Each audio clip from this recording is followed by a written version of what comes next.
Mae pob ongl rhwng 0 a 360 gradd o fath arbennig. Nawr, yn gyntaf, os oes gennym ni ongl rhwng 0 gradd a 90 gradd, sef chwarter troad, mae ongl o'r math yma yn ongl lem. Enghraifft, byddai ongl o 50 gradd yn ongl lem, neu ongl o 15 gradd hefyd yn ongl lem. Nesaf, os oes gennym ni ongl 90 gradd union, mae ongl o'r math yma yn cael ei alw yn ongl sgwâr. Mae hwn fel cornel llyfr neu cornel drws. Yna, unrhyw ongl sydd rhwng 90 gradd a 180 gradd, sef ongl sydd rhwng chwarter troad a hanner troad, mae ongl o'r math yma yn cael ei alw yn ongl aflem.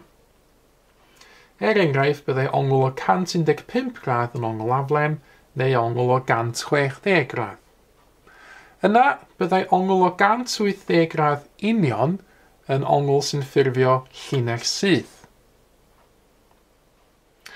Ac yna, unrhyw beth rhwng 180 gradd a 360 gradd, dyn ni'n galw ongl o'r math yma yn ongl atblyg. Enghraifft, byddai ongl o 210 gradd yn ongl atblyg, ongl 270 gradd sydd yn 3/4 troad, neu enghraifft ongl 330 gradd. I orffan, byddai ongl o 360 gradd union yn cael ei alw yn droad cyfan. Nawr, dyn ni'n gallu defnyddio'r wybodaeth yma i ddweud pa fath o ongl ydy ongl benodol. Enghraifft, ongl 50 gradd, byddai hwn yn ongl lem, oherwydd mae o rhwng 0 gradd a 90 gradd. Byddai'r ongl nesaf, y 134 yn hyn, yn ongl aflem, oherwydd mae o rhwng 90 gradd a 180 gradd. Yr ongl nesaf, 180 gradd union, dyn ni wedi gweld fod hwnna yn cael ei alw yn linell syth. A mae'r un olaf yn y rhestr gyntaf yma yn fwy na 180 gradd, yn llai na 360 gradd, felly mae hwn yn ongl atblyg.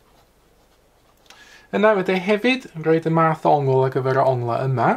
Mae'r un gyntaf rhwng 0 gradd a 90 gradd, rhwng 0 troad a chwarter troad, felly mae'r un yma yn ongl lem.